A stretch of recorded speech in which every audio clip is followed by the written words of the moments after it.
मंगला गौरी व्रत की बहुत बहुत शुभकामनाएं दोस्तों। आप सभी को कैसे हैं आप सब। स्वागत है आप सभी का मेरे लड्डू गोपाल चैनल में। आज मैं आप सबके साथ शेयर करूंगी मंगला गौरी व्रत पूजन करने के बाद पूजा की चौकी कब और कैसे उठाएंगे, पूजा में चढ़ाए गए सारे सामग्री का क्या करेंगे, सुहाग की सामग्री का क्या करेंगे, संपूर्ण जानकारी, विसर्जन कैसे करेंगे, आज मैं आप सबके साथ शेयर करूंगी। संपूर्ण जानकारी आज के वीडियो में मैं आप सबके साथ शेयर करूंगी। तो सबसे पहले तो देखिए मंगला गौरी व्रत पूजन की चौकी देखिए मंगलवार को पूजा की जाएगी और पूजा की चौकी बुधवार को उठाइएगा। और सबसे पहले हाथ जोड़कर निवेदन कीजिएगा, क्षमा याचना कीजिएगा कि हे माँ हमेशा सूक्ष्म रूप में हमेशा हमारे साथ रहना माँ। और उसके बाद प्रार्थना करते हुए चौकी हिलाकर, हल्का से हिलाकर, उसके बाद पूजा की चौकी उठानी है। कथा की पुस्तक फिर रख लेंगे वापस पढ़ने के लिए। प्रसाद जो भी आप चढ़ाए होंगे वो प्रसाद सब उठा लीजिएगा, फल फ्रूट जो भी चढ़ाइएगा पूरा परिवार ग्रहण कर सकते हैं। और देखिए जो आटा का दीपक बनाए हैं इस दीपक का क्या करना है। तो देखिए आटा का दीपक जो प्रज्वलित करते हैं मंगला गौरी व्रत की पूजन में आटा का दीपक ही बनाकर प्रज्वलित किया जाता है।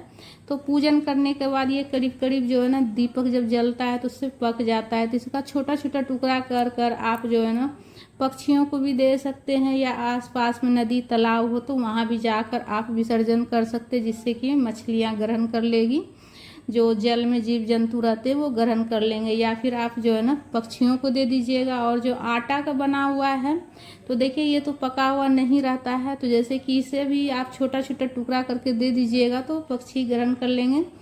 और या तो फिर आप जल में डाल दीजिएगा, जैसे कि आसपास में बता रही हूँ तालाब वगैरह हो तो वहाँ पर जैसे पानी में रहते हैं जीव जंतु रहते हैं तो वो ग्रहण कर लेंगे। तालाब नदी हो तो वहाँ पर भी जाकर छोटा छोटा टुकड़ा करके डाल सकते हैं, या अपने छत पर टेरिस पर छोटा छोटा टुकड़ा करके डाल दीजिएगा तो पक्षी ग्रहण कर लेंगे। और जो पूजा में दक्षिणा चढ़ाइएगा उसे आप दान कर दीजिएगा, किसी पंडितायन ब्राह्मणी को दान कर दीजिएगा, ब्राह्मण को दान कर दीजिएगा, किसी सुहागन पंडितायन को भी आप दान कर सकते हैं। तो जो भी आप दक्षिणा चढ़ाइएगा दान करने के लिए रख दीजिएगा। आप चाहे तो पहला मंगलवार को भी दान कर सकते हैं, या फिर जैसे सावन माह में जितने मंगलवार पड़ते हैं उतना मंगलवार का पूजा किया जाता है, तो आप चाहे तो इकट्ठा कर कर लास्ट मंगलवार के दिन भी आप दान कर सकते हैं। और देखिए सुहाग की सामग्री 16 श्रृंगार की सामग्री जो माता को चढ़ाइएगा, आप चाहे तो देखिए हर मंगलवार को नई सामग्री चढ़ा सकते हैं, या फिर आपको जैसे कि इतनी सामर्थ्य ना है कि हर मंगलवार को हम माता को 16 श्रृंगार चढ़ा सकें, तो ऐसे में आप जैसे कि श्रृंगार की सामग्री आप इसी श्रृंगार की सामग्री को आप अगले मंगलवार को भी आप पूजा में चढ़ा सकते हैं। इसलिए कि माता का ही चढ़ाया हुआ है तो माता को ही हम दिए हैं तो माता को ही दे सकते हैं अगले मंगलवार को भी। अगर अगले मंगलवार को नया सामग्री चढ़ाने की सामर्थ्य नहीं है श्रृंगार की सामग्री, तो ऐसे में आप ऐसे कर सकते हैं कि जो पहला मंगलवार को हम श्रृंगार की सामग्री चढ़ाएं 16 श्रृंगार, उसी 16 श्रृंगार की सामग्री को अगले मंगलवार को भी चढ़ा सकते हैं। और लास्ट वाले मंगलवार को जैसे जब लास्ट हो जाएगा तब आप उसे खुद इस्तेमाल कर सकते हैं।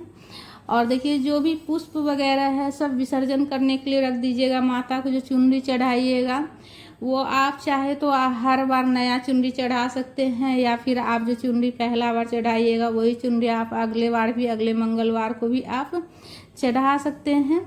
या वस्त्र के स्वरूप में कलावा समर्पित किए हैं तो कलावा जो रहेगा वो आप अपनी कलाई पर बांध सकते हैं, अपने पति के कलाई पर बांध सकते हैं, बच्चों के कलाई पर भी बांध सकते हैं। अगली बार आप फिर नया कलावा माता को समर्पित कीजिएगा और जो फोटो तस्वीर रहेगा उसमें आप फिर अगला बार पूजन कीजिएगा। तो इस तरह से कर सकते हैं। और अगर आप शिवलिंग बनाकर पूजन किए हैं तो विसर्जन कर लीजिएगा, मिट्टी का अगर शिवलिंग बनाए हैं तो। और अगर आपके यहाँ जैसे शिवलिंग पहले से है उसमें अगर पूजन किए हैं तो आप वापस फिर घर के मंदिर में विराजित कर लीजिएगा। और देखिए जो आसन बिछाए हैं कपड़े का उसको फिर से धोकर पूजा में फिर अगला मंगलवार को आप फिर से बिछाकर पूजन कर सकते हैं। तो इस तरह से मंगला गौरी व्रत पूजन की चौकी बुधवार को उठा लीजिएगा।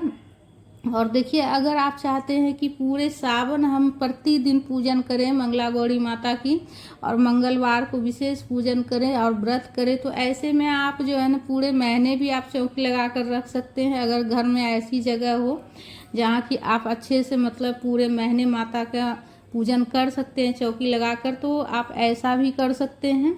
और लास्ट मंगलवार वाले दिन आप पूजा की चौकी उठा सकते हैं, या फिर जैसे ज़्यादा जगह नहीं हो तो कोई दिक्कत हो तो आप मंगलवार को पूजन कीजिएगा पूजा की चौकी लगाकर, और बुधवार को आप उठा लीजिएगा। आशा करती हूँ ये वीडियो आप सबके लिए हेल्पफुल होगी। अगर अच्छी लगी तो लाइक कीजिएगा।